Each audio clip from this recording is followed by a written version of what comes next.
தமிழ்நாட்டின் காவல் தெய்வமான கருப்புசாமி மக்களுடைய நம்பிக்கையின் அடிப்படையில் பல விதமான கதைகளை கொண்டிருக்காரு.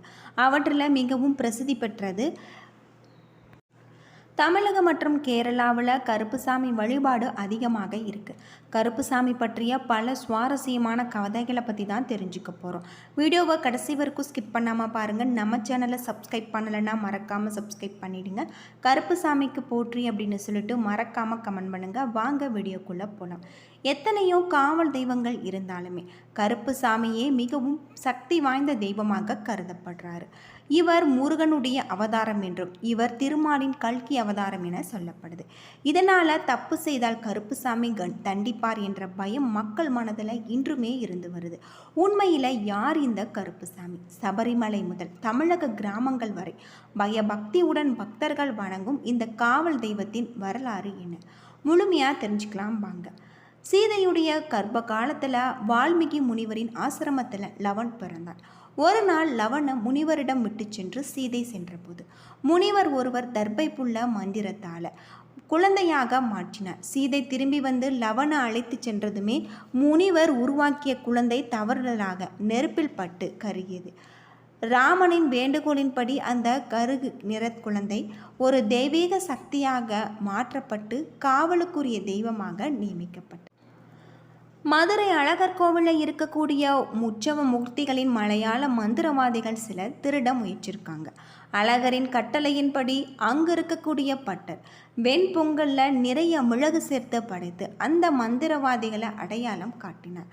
அதைத் தொடர்ந்து அழகர் கோவிலை காக்கும்படி கேரள தேசத்தில் இருந்து வந்த காவல் தெய்வமே கருப்புசாமி என்றும் மற்றொரு கதையும் இருக்குது.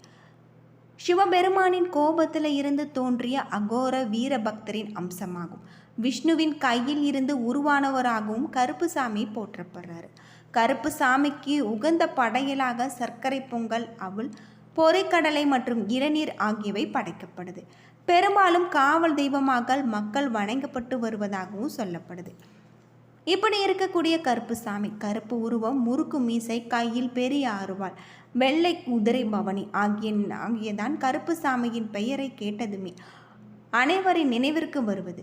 இவரை வழிபடும் முறை ஊருக்கு ஊர் மாறுபடும். சங்கிலி கருப்பு, சின்ன கருப்பு, நொண்டி கருப்பு, மலையாள கருப்பு என பல விதமான வடிவங்களாக சொல்லப்பட்டு சிறு தெய்வமான கருப்பு தமிழகத்தில் பெரும் தெய்வங்களின் கோவில்களை காக்கும் தெய்வமாக கருப்புசாமி இருக்காரு அப்படின்னே சொல்லலாம். கருப்புசாமி, கருப்பண்ணசாமி, கருப்பு என பல பெயர்களில் மக்களால் கருப்புசாமி அழைக்கப்படுறாரு. தமிழகத்தின் மிக முக்கியமான காவல் தெய்வமாக வணங்கப்பட்டு வராரு.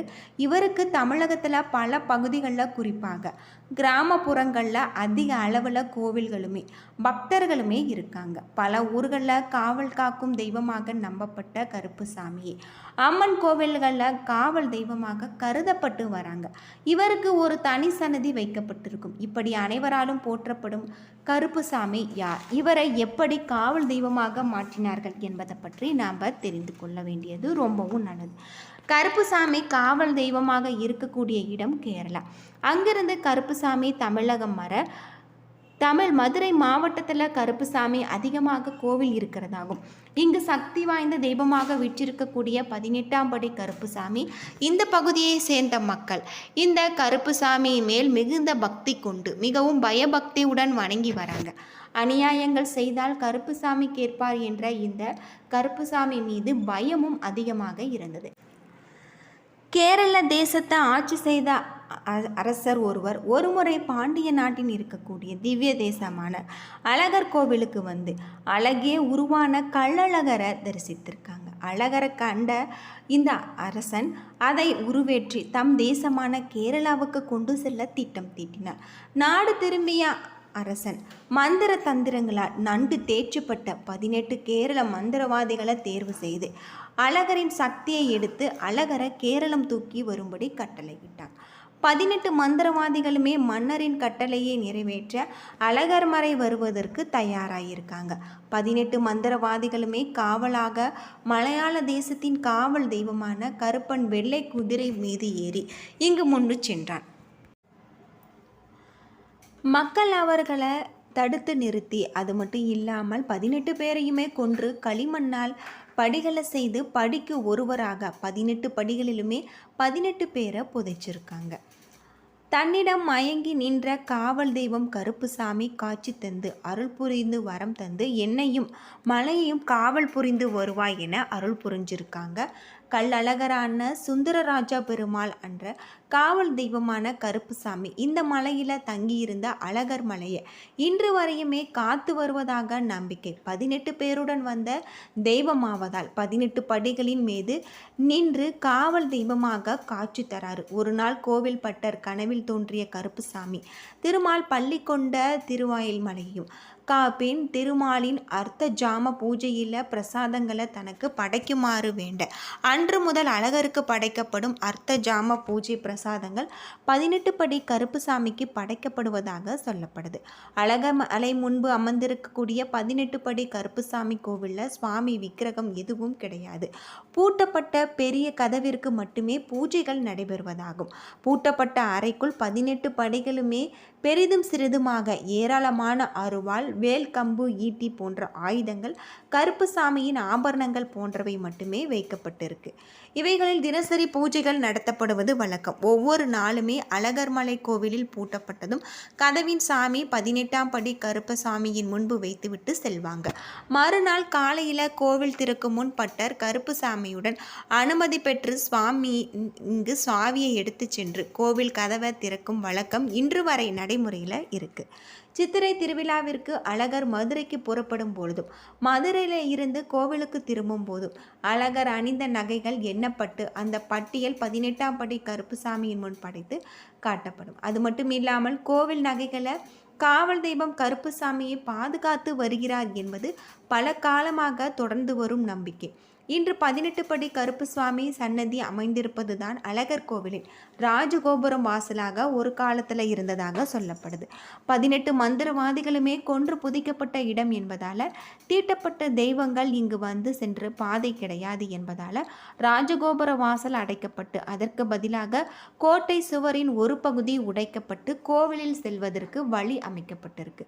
வருடத்தின் அனைத்து நாட்களுமே பூட்டப்பட்டிருக்கும் கருப்புசாமி சன்னதி கதவு ஆடி மாத பௌர்ணமியில் நடைபெறும் பிரம்மோற்சவ விழாவின் பொழுது மட்டுமே திறக்கப்பட்டு பூஜைகள் நடத்தப்படுவதாக சொல்லப்படுது. கோவிலின் ராஜகோபுர கதவுல கருப்புசாமி குடியிருப்பதால தனி சன்னதியாக மாற்றப்பட்டிருக்கு. இதனால் இங்கு பெருமாளின் அற்புதமான சக்கரத்தாழ்வார் மட்டுமே இந்த ராஜகோபுர வாசல் வழியாக பிரம்மோற்சவத்தின் போது மட்டுமே வந்து செல்லும் நிகழ்வு நடத்தப்படுவதாக சொல்லப்படுது. கல்லழகருக்கு காவல் புரியும் கருப்பண்ண சுவாமியை மக்கள் தங்களுடைய குலதெய்வமாக வழிபட்டு வராங்க. இன்றுமே 18ஆம் படி கருப்புசாமி முன் பல வழக்குகள் தீர்க்கப்பட்டு வருவதாகும். கருப்புசாமியிடம் முறையிட்டால் நிச்சயம் நியாயம் கிடைக்கும் என்பது மக்கள் கொண்டிருக்கக்கூடிய அசைக்க முடியாத நம்பிக்கை. அழகர் கோவிலில் காவல் தெய்வமாக நின்ற கருப்புசாமி பின்னால் மதுரையை ஆண்ட பாண்டிய மன்னர்களுக்கு காவல் தெய்வமாக வந்து வராரு. பிறகு படிப்படியாக தமிழகத்தில் பிற பகுதிகளுக்கு கருப்புசாமி வழிபாடு பரவ துவங்கி இருக்கு அப்படின்னே சொல்லலாம். இப்படி கருப்புசாமியை நம்ம வழிபடுவதன் மூலம் நம்முடைய வாழ்க்கையில் எதிர்பார்க்க முடியாத பல மாற்றங்கள் ஏற்படும் அப்படின்னும் சொல்லப்படுது. இன்றும் பல கிராமங்களில் குலதெய்வமாக இங்கு காவல் தெய்வமாக திருவிழா நடத்தி வணங்கி வருவதாகும். இப்படி பலரின் இஷ்ட தெய்வமாகவும் இருக்கக்கூடிய கருப்புசாமியின் வரலாறு நிறையவே இருக்குது அப்படின்னும் சொல்லலாம். பலவிதமாக கூறப்படும் கருப்புசாமி மலையாள தேசமான கேரளாவில் பிறந்தவர் என்றும் இதற்கு சிறிது சான்றாக கேரள மாநிலம் சபரிமலையில் இருக்கக்கூடிய ஐயப்பன் கோவிலில் 18 படியின் அருகே அவர் அமர்ந்திருப்பார். முன்னொரு காலத்தெல்லாம் கோவிலில் கேரளாவில் ஒரு அரசரின் ராஜ்யத்தில் பெரும் வீரனாக இருந்து அந்த ராஜாவின் ஆணைக்கு இணங்க ஒரு வேலை காரணமாக தமிழ்நாட்டிற்கு வந்து இங்கு முடித்து செல்லும் பொழுது தமிழக மக்கள் கொடுத்த வாக்கினால் இங்கேயே இருப்பதாகவும் சொல்லப்படுது. இது ஒரு புறம் இருக்க ராமனின் மனைவி சீதையின் கர்ப்ப காலத்தில் சீதாதேவி மிகி முனிவரின் ஆசிரமத்தில் விட்டு சென்று விட்டார். அவருக்கு குழந்தையாக பிறந்தது. அவரது பெயர் லவன் மற்றும் என சில வருடங்கள் கழித்து சீதை தண்ணீர் எடுக்க போவதாகும். மகன் லவனை பார்த்து கொள்ளும்படி வால்மீகியின் முனிவர் கேட்டுவிட்டு சென்றார். சீதாதேவி வந்து அவனது மகன் லவனை சோறு ஊட்டுவதற்கு அழைத்து சென்று விட்டார். இது தெரியாமல் வால்மீகி வந்து பார்க்கும் பொழுது அங்கு லவன் இல்லை என்று தெரிந்து அங்கு சீதை வந்து கேட்டால் தன் சாபத்திற்கு ஆளாகி விடுமோ என்று தர்பை புல்லை வைத்து யாகம் நடத்தி அவரது மகன் போல இன்னொருவரை உருவாக்கி அதனால சீதாதேவி லவனுடன் அங்கு வந்தபோது வால்மீகி முனிவர் இனி இவனையும் நீதான் உன் மகனாக வளர்க்க வேண்டும் என்றார். அவனும் குசன் என்று பெயர் வைத்தார். என்ன நண்பர்களே, இந்த வீடியோ உங்களுக்கு பயனுள்ள ஒரு தகவலை தந்திருக்கும்னு நினைக்கிறேன். வீடியோ பிடிச்சிருந்தால் லைக் பண்ணுங்கள், ஷேர் பண்ணுங்கள், கமெண்ட் பண்ணுங்கள். நம்ம சேனலை சப்ஸ்கிரைப் பண்ணலைன்னா மறக்காமல் சப்ஸ்கிரைப் பண்ணிவிடுங்க. நன்றி நண்பர்களே.